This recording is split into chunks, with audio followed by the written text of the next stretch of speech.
मैं शुक्रवार शाम को ही अमरनाथ यात्रा पूरी करके लौटा हूं और कल शाम को ही यानी कि शुक्रवार शाम को ही मैं बालटाल पहुंचा।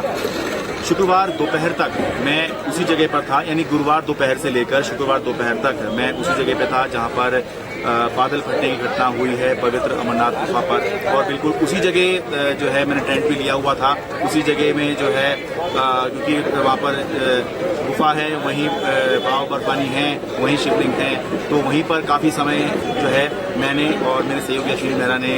बिताया है। और कुछ घंटों की ही बात थी कि अगर हम थोड़ी देर और वहाँ रुकते तो शायद हम भी इस हादसे का शिकार हो सकते थे। अमरनाथ यात्रा वैसे तो हर साल होती है, लेकिन इस बार 2 साल की ब्रेक के बाद ये यात्रा हुई है, क्योंकि कोरोना के चलते 2020-21 में यात्रा नहीं हो पाई और इससे पहले 2019 भी जब यात्रा हो रही थी तो धारा 370 हटाने की वजह से जो यात्रा थी वो समय से पहले ही खत्म कर दी गई थी। यात्रा में करके आया हूं तो ये बता सकता हूं कि बहुत चुनौतीपूर्ण ये यात्रा होती है, क्योंकि पहाड़ हैं और आप ये समझें कि अगर आप शारीरिक रूप से फिट हैं, फिजिकली फिट हैं, तो भी इतना आसान नहीं है आपका कि आप पैदल चल के चले जाएं। 2 रास्ते हैं, पहलगाम है जो पारंपरिक रास्ता है जिससे बताया जाता है कि महादेव और माता पार्वती दोनों चल के गए थे। दूसरा है बालटाल का, जिस पर इस समय खड़ा हुआ हूँ, तो मैं पहलगाम के रास्ते से गया था। रास्ता चुनौतीपूर्ण तो इसलिए भी है कि एक तो पहाड़ है, दूसरा ये क्योंकि पहाड़ है तो पक्का रास्ता कहीं नहीं बन सकता। कहीं इतनी जबरदस्त चढ़ाई है, खासतौर से पुसू टॉप की जो चढ़ाई है वो बिल्कुल कहा जाता है कि 90 डिग्री की बिल्कुल चढ़ाई है और चढ़ना बहुत मुश्किल इसलिए भी इस समय हो रहा है कि इस बार जो है क्योंकि 2 साल की ब्रेक के बाद यात्रा शुरू हुई है, तो यात्री जो हैं, श्रद्धालु जो हैं, वो बड़ी संख्या में आ रहे हैं। और इतने आ रहे हैं कि जब आप यात्रा करते हैं तो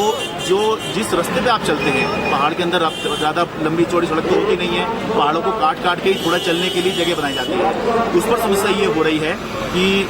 एक तरफ जाने वाले जो हैं यात्री चल रहे हैं, दूसरी तरफ आने वाले भी चल रहे हैं, घोड़े चल रहे हैं, तो बीच बीच में कई जगह तो ऐसा होता है कि एक जाम की स्थिति बन जाती है। आमतौर पर हम देखते हैं कि गाड़ियों का जाम लगता है, लेकिन पहाड़ों पर ये अमरनाथ यात्रा जब आप करते हैं तब इंसानों का जाम लगता है, तब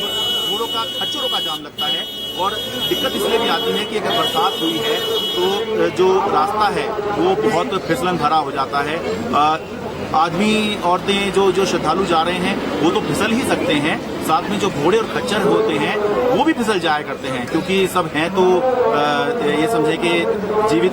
व्यक्ति या पशु ही, तो जब इंसान के पैर फिसल सकते हैं तो घोड़े और खच्चरों के भी पैर जो हैं वो फिसल सकते हैं। बहुत से लोगों को लगता है कि जो लोग पैदल यात्रा कर रहे हैं वही मुश्किल काम है, घोड़े पर तो बहुत आसानी से यात्रा हो जाती है, लेकिन जब आप घोड़े पर यात्रा करेंगे, खच्चर पर आप यात्रा करेंगे, तब आपको समझ में आएगा कि यात्रा उस पर भी आसान नहीं होती है, क्योंकि आमतौर पर ज्यादातर लोगों ने कभी घुड़सवारी करी नहीं होती है, तो उनको पता ही नहीं होता है कि किस तरह से बैठना है। तो जब वो घोड़े पे यात्रा करते हैं तो जब घोड़ा बिल्कुल ही नीचे जाता है, यानी कि जब उतरना होता है, तब बिल्कुल ऐसा लगता है कि आप नीचे गिर जाएंगे, और जब बिल्कुल ही 90 डिग्री की चढ़ाई होती है तब जो है आपको लगता है कि कहीं आप गिर ना जाए, घोड़ा चढ़ेगा कैसे, खासतौर से जब फिसलन हो रही हो, जाम लग रहा हो, जगह नहीं है पैर रखने के लिए। तो ये बहुत चुनौतीपूर्ण जो है यात्रा ये होती है। और इसके बाद में लोग जो है जब